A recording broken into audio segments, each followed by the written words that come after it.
माता की, नरेंद्र मोदी जिंदाबाद। रोजगार जी रोजगार थोड़ी और लानी है अभी। क्राइम कम रहेगा तो रोजगार आएगा ना। रोजगार जो वादा कर रहे हैं सब मिल सकता है? नहीं, कभी नहीं पूरा हो सकता। उद्योग है यहाँ पे, लेकिन यहाँ पे कोई सिस्टम ढंग का काम नहीं कर रहा। उनके भीतर अगर गरीबों के प्रति अगर सहानुभूति है तो सबसे पहले मोतीपुर चीनी मिल का पर ध्यान दे और यहाँ के मजदूरों का भुगतान कराए। स्वाभिमानी और मेहनती भाई बहन, आप सभी के प्रणाम। बहुत अच्छा हुआ है यहाँ पे, मैं बहुत अच्छा हुआ यहाँ पे। बहुत ज़्यादा पहले जिस तरह जंगल राज की स्थिति थी, अभी यहाँ पे जंगल राज की स्थिति नहीं है। फिर एक बार नीतीश सरकार, जनता ने कर लिया विचार, विकास पुरुष नीतीश कुमार। शाम होने के बाद कोई घर से बाहर निकलने का हिम्मत करता था? कोई हिम्मत नहीं करता था। अपराध की कितनी घटनाएं थी, अपहरण की कितनी घटनाएं होती थी, ये सबको मालूम है। जंगल राज के युवराज से बिहार की जनता पुराना ट्रैक रिकॉर्ड के आधार पर और क्या अपेक्षा कर सकते? पहला कैबिनेट मीटिंग में, पहला मंत्रिमंडल की बैठक में मेरा पहला कलम चलेगा तो एक साथ देश के इतिहास में पहली बार 10 लाख नौजवानों को सरकारी नौकरी। एक सरकारी नौकरी को हमेशा लाखों करोड़ों रुपए कमाने का जरिया माना। हम तो पूरे बिहार को एक परिवार मानते हैं और कुछ लोग हैं जो अपने परिवार, पति पत्नी, माता पिता, बेटा बेटी, उसी को परिवार मानते हैं।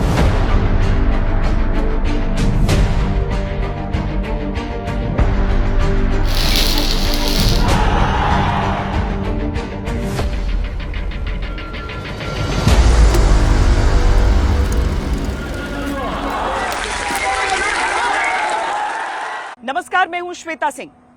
जिन मुद्दों के साथ बिहार चुनावों में प्रचार की शुरुआत हुई थी, उनमें से आज भी रोजगार का मुद्दा बहुत बड़ा है।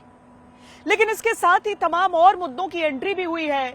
जिन्ना का मुद्दा पहले आ चुका था, अब डायर का मुद्दा आ चुका है। जंगल राज के साथ जंगल राज का युवराज आ चुका है। लेकिन मंच के इन मुद्दों बनाम असली जिंदगी के मुद्दों के बीच जनता चुनावों में किसे चुनने वाली है?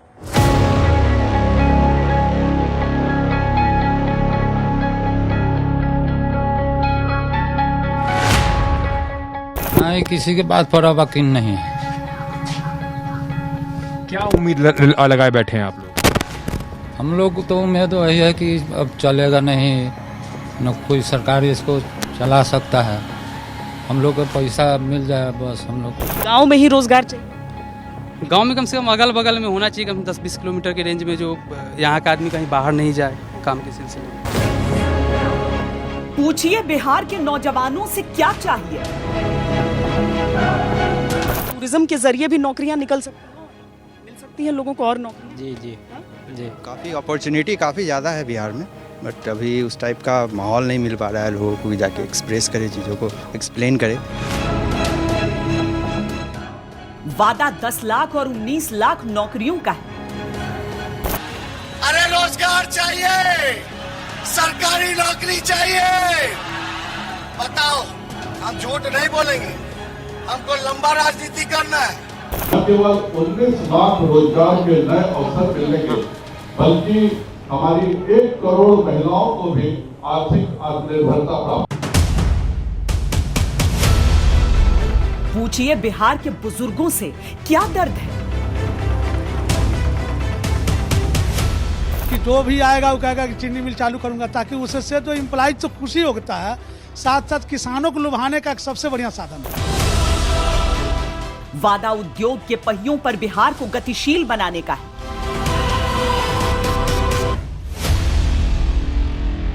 हमको बिहार बेहतर बनाना है। जहां फंसा हुआ है हमको वहां से निकालना है।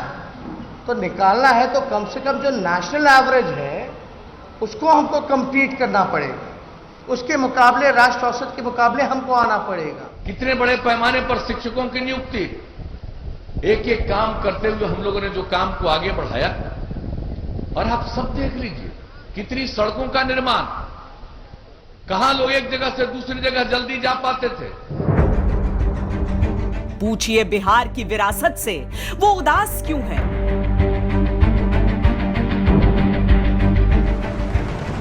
बिहार में पर्यटन और बढ़ सकता है? जी बिल्कुल बढ़ सकता है। यहाँ पे बहुत सारी चीज़ें हैं घूमने लायक, जैसे वैशाली हुआ, बोध गया हुआ, बहुत सारे, लेकिन वही है, इनको मेंटेन करने की ज़रूरत है। मेंटेन और होना चाहिए, बहुत ज़्यादा मेंटेन और होना चाहिए। जी बहुत होना चाहिए। यहाँ पे बहुत चीज़ हो सकता है। वादा बिहार की पहचान दुनिया तक ले जाने का है। जब महात्मा गांधी दुनिया की सबसे बड़ी शक्ति से लड़ने जा रहे थे, वो केरल नहीं गए, वो उत्तर प्रदेश नहीं गए, वो चंपारण गए, वो बिहार में गए, वो इधर आए। पूछिए संपूर्ण बिहार को क्या चाहिए। रोजगार का वादा जो हो रहा है, आपको लग रहा है पूरा हो सकता है? पूरा हो सकता है, तेजस्वी जी तो पूरा कर सकते हैं। 10 लाख दे सकते हैं, दे सकते हैं। वो रोजगार जो वादा कर रहे हैं सब मिल सकता है? नहीं, कभी नहीं पूरा हो सकता है। अच्छा, लेकिन वादा सब कर रहे हैं। हाँ, वादा सब कर रहे हैं, झूठा सब वादा रहता है। वादा बिहार को मगध काल जैसा वैभव लौटाने का। जंगल राज के युवराज, क्या वो बिहार को आईटी के क्षेत्र में या आधुनिकता के किसी भी क्षेत्र में आगे ले जा सकते हैं? बिहार को तरक्की के रास्ते पे ले जाना है, चाहे वो स्वर्ण जाति के लोग हो, चाहे पिछड़े जाति हो, अति पिछड़ा समाज हो, चाहे वो दलित महादलित हो या हमारे अल्पसंख्यक भाई हो, किसी को तेजस्वी यादव पीछे नहीं छोड़ेगा, साथ लेकर। ये सवाल आज के चुनावों में बिहार के हैं और जवाब आज की राजनीति के हैं। लेकिन 15 साल लालू राज के और 15 साल नीतीश राज के जोड़े जाएं तो भी इन 3 दशकों में विकास के सवाल ने हर बार जवाब मांगा है। राजनीति तथाकथित जंगल राज से तथाकथित सुशासन तक आ गई, लेकिन बिहार कहां पहुंचा? विकास हुआ? रोजगार मिला? सबसे बड़ा तो मुद्दा ये है रोजगार, क्योंकि रोजगार का तो यहाँ पे बहुत बड़ा मुद्दा भी इलेक्शन आ रही है। सरकारी नौकरी या कुछ कहीं भी प्राइवेट भी हो, लेकिन प्राइवेट भी हो एक सैलरी, बेसिक सैलरी जितनी होनी चाहिए या रोजगार के लिए, वो नहीं है यहाँ पे। वो यहाँ पे सबसे बड़ी चीज़ की बड़ी बात है, यहाँ पे इतना चीज़ उद्योग है यहाँ पे, लेकिन यहाँ पे कोई सिस्टम ढंग का काम नहीं कर रहा है, इसलिए सबसे बड़ा यहाँ पे सिस्टम का दोष है। जिस राज्य की आर्थिक विकास दर राष्ट्रीय दर से ज्यादा है, वो राज्य व्यक्तिगत विकास की रेस में कहां भटक जाता है। सबसे ज्यादा मेहनतकश और बौद्धिक संपदा वाला राज्य क्यों दशकों से विकास और रोजगार के मुद्दों से आगे नहीं बढ़ पाता? कहां छोड़ा था लालू ने, कहां तक ले आए नीतीश बिहार को? आज उसकी हर कड़ी दिखाएंगे।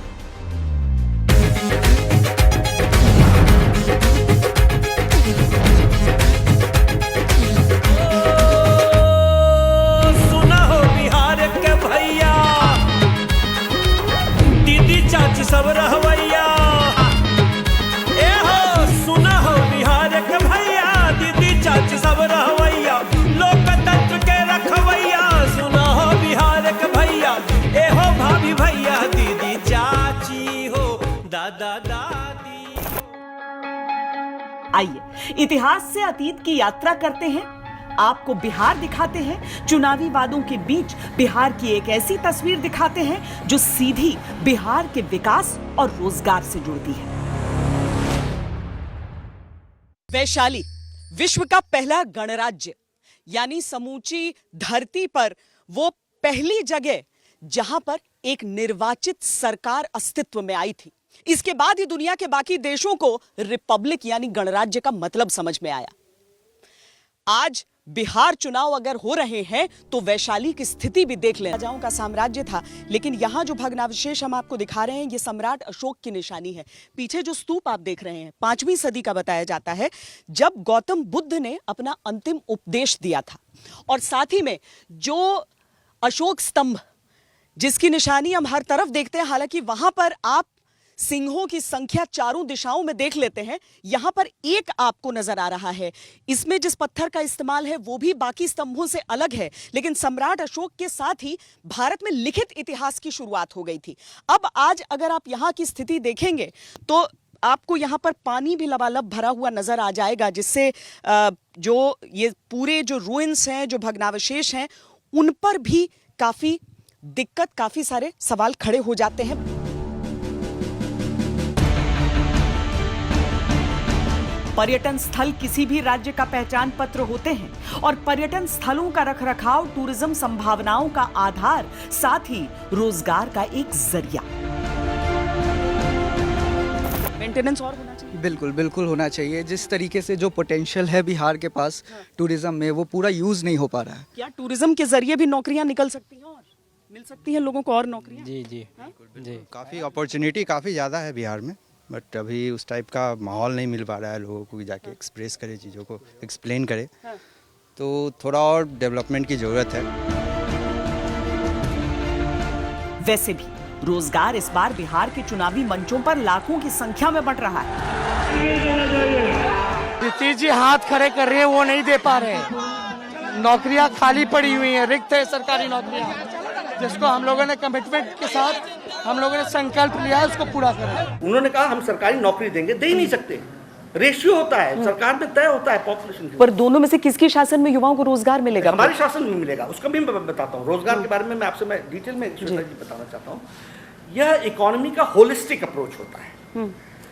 ऐसे 10 कॉलेजेस बनेंगे तो रोजगार मिलेगा, ऐसे 10 फैक्ट्रीज आएंगी तो रोजगार मिलेगा, ऐसे यहाँ पर इकोनॉमिक एक्टिविटी बढ़ेगी तो रोजगार मिलेगा, शॉपिंग मॉल्स खुलेंगे तो रोजगार निकलेगा। ये सब तब होगा जब लॉ एंड ऑर्डर अच्छा होगा, ये सब तब होगा जब इंफ्रास्ट्रक्चर की दृष्टि से वेलकमिंग अप्रोच होगा, ये सब तब होगा जब आप इकोनॉमिक एक्टिविटी को बढ़ावा देने के लिए आप एक्टिवेट होंगे।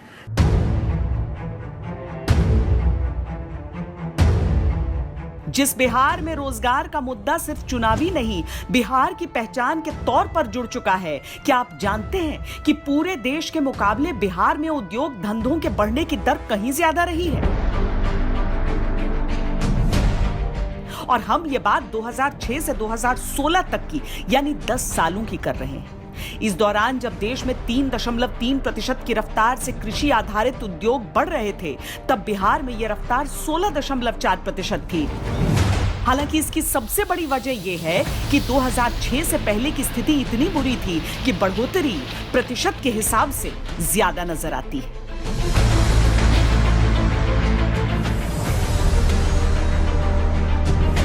रोजगार नहीं मिला तो पलायन बढ़ा और पलायन भी चुनावी मुद्दा बन चुका है। भुवनेश्वर में रहता हूँ एट प्रेजेंट, लेकिन मैं जब भुवनेश्वर से वापस आया हूँ तो lot of changes are there. क्या चेंज देखा? रोड से पहले के रेस्पेक्ट में अभी जो रोड्स है और क्राइम कंट्रोल बहुत कम हुआ है। पहले जब छोटा था, मुझे याद है आज से 15 साल पहले। आपकी कितनी उम्र होगी? 28। अच्छा, 28 है। मैं लालू प्रसाद यादव के टाइम में मुझे अच्छे से याद है, उस वक्त बहुत ज़्यादा किडनैपिंग होती थी। बिहार सब्जी उत्पादन में देश के अग्रणी राज्यों में आता है। देश का 80 से 90% मखाना कारोबार बिहार से होता है। मक्का उत्पादन में वो देश का नंबर 2 राज्य है, शहद में 4थे नंबर पर, दुग्ध उत्पादों में 8वें नंबर पर। फिर भी बिहार बीमारू राज्य का टैग नहीं हटा पाया। रोजगार की कोई ये नहीं है। गवर्नमेंट आई भी है, आती भी है तो एक बार सिर्फ वोट मांगने, उसके बाद चली जाती। हम लोग का बहू बेटियां पढ़ने लिखने नहीं जाती है। यहाँ पर कोई सा उच्च विद्यालय बगल में नज़दीक में नहीं है। माँ बाप जो पढ़ाना चाहते हैं ना, माँ बाप पेरेंट्स, वो भी नहीं पढ़ा पाते ये इस माहौल में रहकर। इस माहौल ठीक नहीं? नहीं जी, बिल्कुल नहीं।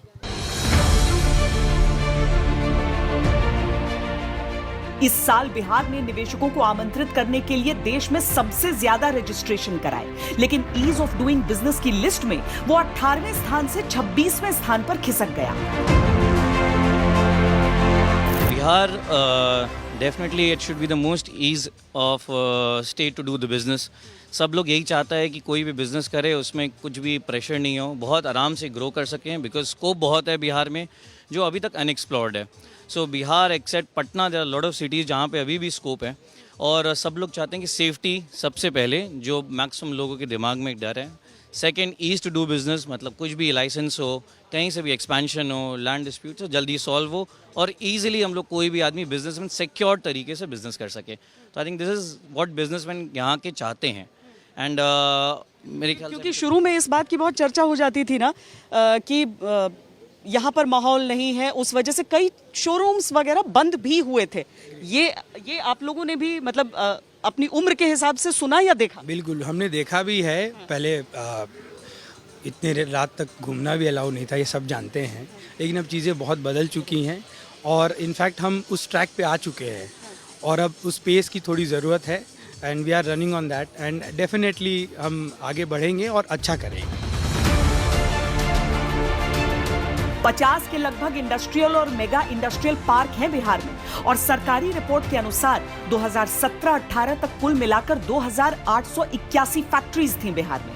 हालांकि एक साल पहले ये संख्या 2908 थी, यानी फैक्ट्रीज घटी. अगर इसके मुकाबले दूसरे राज्यों की तुलना की जाए तो हरियाणा जैसे छोटे राज्य में भी 7136 फैक्ट्रीज हैं और चारों तरफ रेतीली जमीन से घिरे राजस्थान में 8375. अगर कोई आते बड़े बड़े उद्योगपति और यहां पर उद्योग लगाते तो उसी को लोग देखते कहते बड़ा उद्योग हो रहा. लेकिन अब वो नहीं आए क्योंकि चारों तरफ से हम लोग तो घिरे हुए वाले इलाके हैं. ज्यादा बड़ा उद्योग कहां लगता? समुद्र के किनारे जो राज्य पड़ते हैं उन्हीं जगहों पर ज्यादा पड़ता है. हम लोगों ने तो बहुत कोशिश की. नीतीश जी, आप थक चुके हो, आपसे बिहार संभलने वाला नहीं है.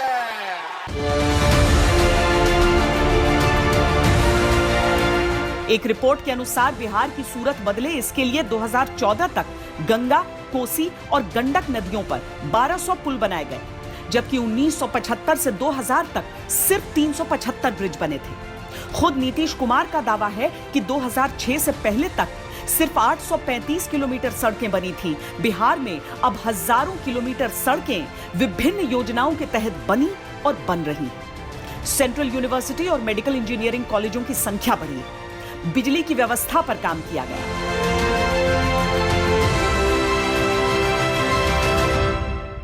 इंडा था यहाँ पे कुआं, कहाँ गया? भरा गया. कब से भरा दिया? करीब हो गया 4-5 साल. और नल में अब हम देख रहे थे कि पानी आ रहा है घर में. कब से घर में लग गया है? घर 2-3 साल से. 2-3 साल से मतलब, और पानी आ रहा है उसमें? हाँ हाँ पानी आ रहा है. हाँ, कंटिन्यू. बिजली कितना आ रहा है? बिजली बहुत आ रहा है. हाँ ठीक. 24 आवर आ रहा है अब. 24 आवर बिजली आती है. सब पढ़ाई लिखाई कर रही हो यहाँ पे? क्या अभी हुआ है एजुकेशन? मेरा तो एमए हो गया है, इंग्लिश ऑनर्स. कहाँ से पढ़ी है एमए? मेरा इग्नू से है. इग्नू से है, ओपन यूनिवर्सिटी से की. अब क्या कर रही है? अब अभी तो सिविल सर्विस का तैयारी कर रहा है. तैयारी. तुम्हारा?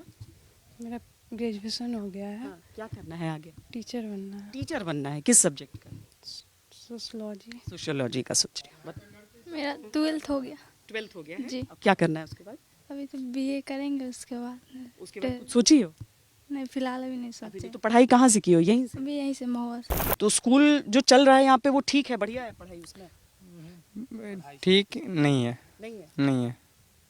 मेरे अनुसार ठीक नहीं है. ठीक नहीं है. यहाँ पे और क्या बन रहा है उधर? मेडिकल इंस्टीट्यूट खुलने को है. कितना दूर?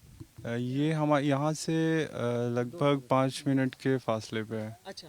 और वो अभी मतलब ओपनिंग होना था. हाँ.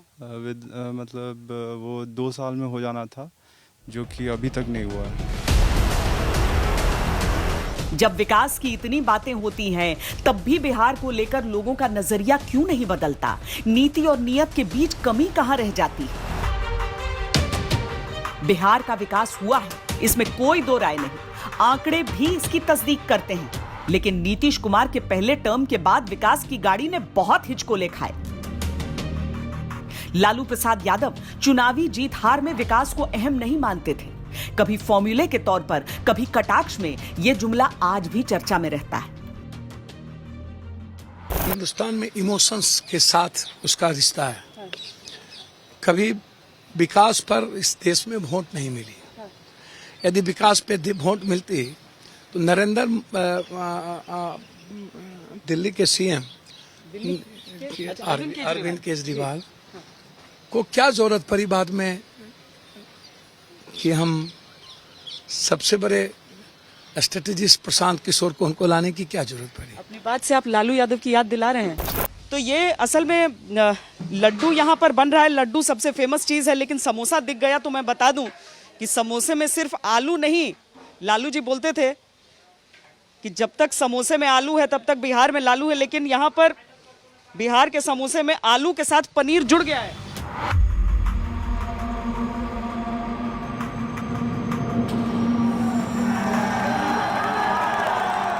समोसे के आलू और पनीर को अब गठबंधनों की जरूरत से जोड़कर देखिए। गठबंधन के इस गणित को जोड़ते जोड़ते शायद विकास नाम के मुद्दे के लिए चुनावी गाड़ी में सीट नहीं बचती, क्योंकि बिहार की दुर्दशा का जिम्मा किसी एक के मत्थे नहीं मढ़ा जा सकता। नहीं, किसी के पास पूरा वकील नहीं। क्या उम्मीद लगाए बैठे हैं आप लोग? हम लोग तो उम्मीद वही है कि अब चलेगा नहीं, न कोई सरकार इसको चला सकता है। हम लोग को पैसा मिल जाए बस, हम लोग को उससे कोई मतलब नहीं। जब नई सरकार में नए बिहार की नींव रखी जाए तो ये भी याद रहे कि बरसों से कुछ लोगों के भाग्य पर जंग लगा जो ताला लटका रहा वो भी खुल सके, ताकि रोजगार की तलाश में कुछ लोगों को तो मंजिल मिल सके। ये डालमिया नगर की बंद पड़ी शुगर फैक्ट्री है। 1984 में इसकी 17 औद्योगिक इकाइयां एक झटके में बंद कर दी गईं। तब इनसे करीब 20,000 लोगों को रोजगार मिलता था। यह क्षेत्र चीनी मिल के अलावा सीमेंट, पेपर, वनस्पति, फाइबर जैसे उद्योगों का केंद्र था। यहां की ट्रेड यूनियन से निकले दो नेता बिंदेश्वरी दुबे और केदार पांडे बिहार के मुख्यमंत्री तक बने, लेकिन बंद फैक्ट्रियों के तालों से जंग कभी नहीं हटी। बाबूजी यहाँ काम करते थे? हाँ, कहाँ पर? सीमेंट फैक्ट्री में। सीमेंट फैक्ट्री में? हाँ। तो बंद हो गया तो फिर आप कह रहे थे क्या हुआ उसके बाद? का भइल उसका बात ये तक चला था, तब ले बंद बा, तब बंद बा, का बा। लोगों ने गन्ना उपजाना बंद कर दिया। पलायन की सड़क सीधी शहरों की तरफ निकल गई। यह शहर एक बानगी है अपने श्रम से मुंह मोड़ लेने की। ऐसे कई शहर बिहार में अपने उद्धार की बाट जो रहे हैं। कभी कभी ऐसा भी हुआ कि बंद फैक्ट्रियों के गेटों के ताले या चीनी मिलों की चिमनी से धुआं निकलने के वादे हुए, लेकिन वो बस वादे रहे। एक समय था जब देश का 40% चीनी उत्पादन बिहार करता था। एक समय यह है कि सिर्फ 4% चीनी उत्पादन बिहार करता है।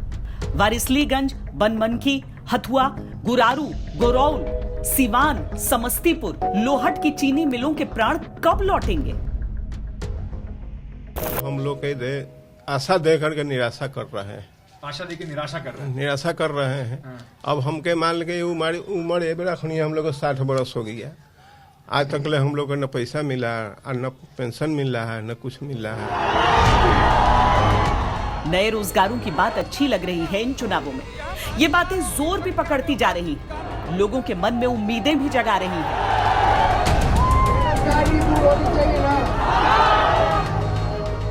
लेकिन अगर पुराने रोजगार के साधनों का ही कायाकल्प सही से हो जाए तो पलायन के पैर शायद कुछ थम जाए। बिहार में अपराध एक ऐसा मुद्दा है जिस पर न जाने कितनी फिल्मों की पटकथा लिख दी गई। अपहरण एक उद्योग जैसा नजर आता था।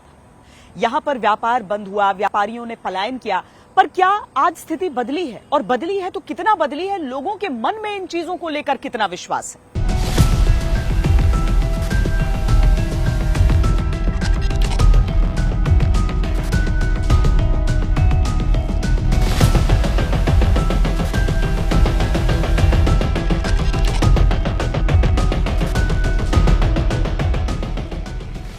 आप मन में सोचिए, जंगल राज के युवराज, जंगल राज के युवराज क्या वो बिहार को आईटी के क्षेत्र में या आधुनिकता के किसी भी क्षेत्र में आगे ले जा सकते हैं? इसका जवाब मुझसे ज्यादा बिहार की जनता जानती है।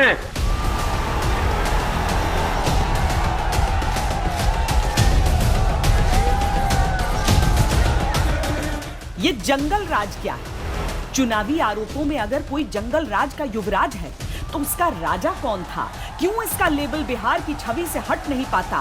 वो क्या बात है जो बिहार चुनावों में नीतीश राज के 15 साल बाद भी एक डर का मुद्दा बनी हुई है? देश के प्रधानमंत्री हैं, कुछ भी कह सकते हैं। हमारे विरोध में तो बिहार सरकार, भारत सरकार, विश्व की सबसे बड़ी पार्टी, 30-30 हेलीकॉप्टर सब लगे हुए हैं। और इस तरह के बातों को जिक्र अगर प्रधानमंत्री कर रहे हैं तो हमको लगता है कि जनता जो है वो सब जानती है। और लेकिन प्रधानमंत्री जी को मुद्दे की बात पे कहना चाहिए था। क्या जंगल राज कोई चुनावी जुमला भर है या इसकी कोई सच्चाई भी है? किस जंगल राज की पिक्चर बिहार की नौजवान पीढ़ी को दिखाने की कोशिश हो रही है? मैं माननीय प्रधानमंत्री जी से आग्रह करूंगा, ये बिहार का चुनाव है। हर बिहारी आहत महसूस कर रहा है, अपमानित महसूस कर रहा है। आपने बहुत बड़ी तोहमत लगा दी है बिहारियों पर, बिहारियों के मानस पटल पर। क्या है ऐसा बिहार की राजनीति में कि इन चुनावों में भी शिवहर के प्रत्याशी की गोली मारकर हत्या कर दी जाती? आरजेडी के पूर्व नेता शक्ति सिंह अपनी ही पार्टी पर आरोप लगाने के कुछ दिन बाद निर्ममता से मार दिए जाते हैं। यह है कि जान से मरवा दिया जाएगा। तेजस्वी यादव जी को धमकी भी दी है, बोले हम लालू यादव का बेटा है, प्रतिपक्ष नेता है। तेजस्वी यादव जी, अनिल कुमार साधु जी हमको बेइज्जत किए, जाति सूचक गाली दिए। अगर नीतीश राज से ठीक पहले 2005 के चुनावों की तस्वीर देखें, तब तो जो बिहार ने देखा उसने पूरे देश में बिहार की राजनीति के रक्त चरित्र को उजागर कर दिया था। अक्टूबर 2005 में मौजूदा कानून मंत्री रविशंकर प्रसाद पर सासाराम के नोखा में चुनाव प्रचार के दौरान भरे मंच पर गोली चलाई गई थी।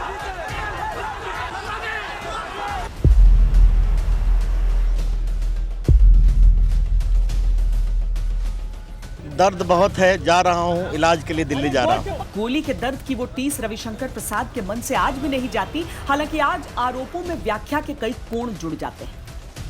अब आप हमसे सवाल पूछ सकती हैं कि आप क्यों 15 साल के याद को कुरेद रहे हैं?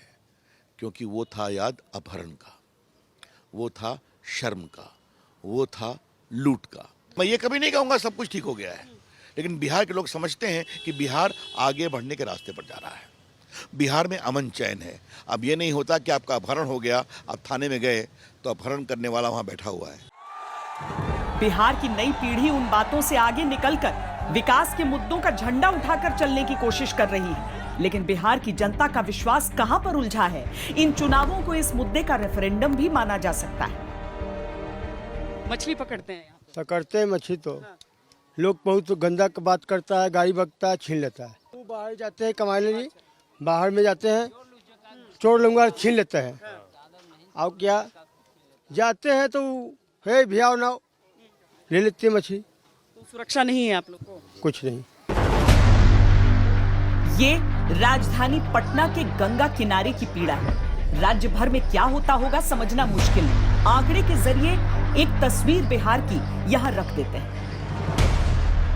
2020 में फिरौती के लिए अपहरणों की दर्ज संख्या 18 है। 2005 में ये 251 थी। 2020 में रेप की घटनाएं 964 है। 2005 में ये संख्या 973 थी। 2020 में बैंक डकैती की घटनाएं 11 हैं। 2005 में इस संख्या 26 थी। बिहार में दंगे 2020 में 7063 हैं। 2005 में 7704 थे। 2020 में बिहार में हत्या के 2132 मामले अब तक दर्ज हुए, जबकि 2005 में 3423 मामले रजिस्टर हुए। रंगदारी दी तब बचोगे, नहीं तो किडनैपिंग इंडस्ट्री का कॉपीराइट तो उन लोगों के पास ही है। इसलिए इनसे सावधान रहना है। याद रखिए, इन दलों की राजनीति झूठ, फरेब और भ्रम पर आधारित है। इन लोगों के पास बिहार के विकास का न ही कोई रोड मैप है और न ही कोई अनुभव। कानून व्यवस्था, लॉ एंड ऑर्डर बिहार में पूरी तरीके से चरमरा सी गई है। बिहार की पुलिस को हमने नहीं देखा कि अपराधियों का साथ ऐसा व्यवहार किया जाए, लॉ एंड ऑर्डर को कंट्रोल किया जाए। बीजेपी के लोग लॉ एंड ऑर्डर पे सवाल खड़ा करते थे, कहीं ना कहीं से आज वो फंसे हुए हैं और इस पे उनको खुल करके अपनी बात को रखना चाहिए। बिहार का अतीत और वर्तमान आंकड़ों में दर्ज है। इन सब के साथ दलों के प्रत्याशियों के वादे भी मैदान में। मौका बिहार की जनता के हाथ में है।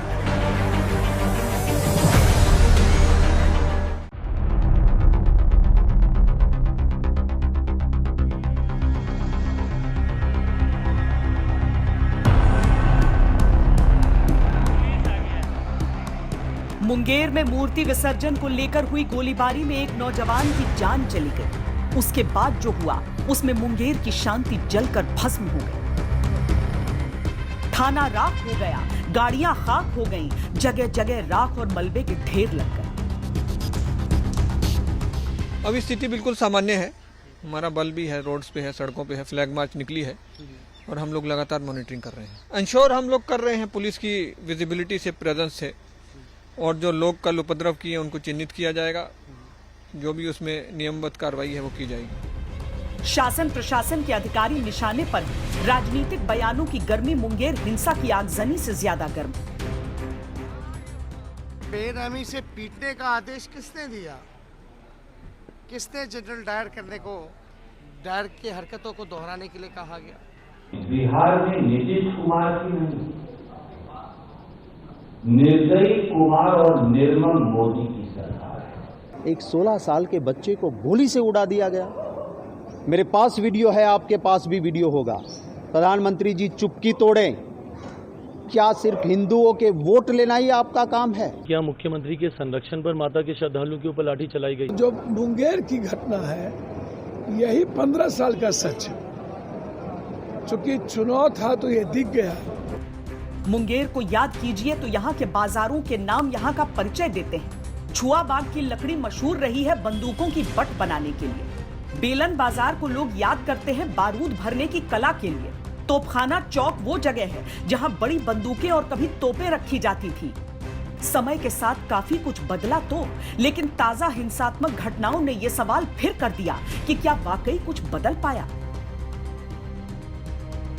वैसे मुंगेर को एक तरफ रख दें तो भी बिहार का एक बदलाव जल्दी जल्दी समझ में आता है।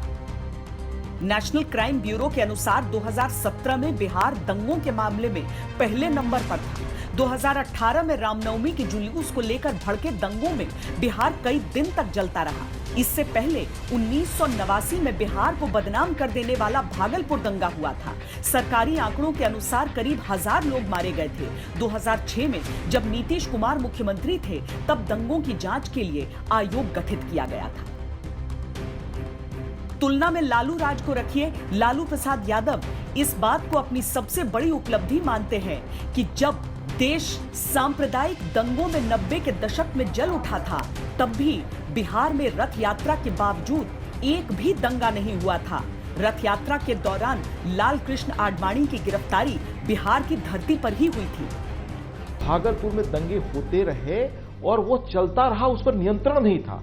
अंततः मुख्यमंत्री को एक ऑफिसर को, शायद AK सिंह उन दिनों एक अधिकारी थे जो बाद में झारखंड में मुख्य सचिव बने, उनको स्पेशल ऑफिसर बना करके वहां भेजना पड़ा चीजों को कंट्रोल करने के लिए।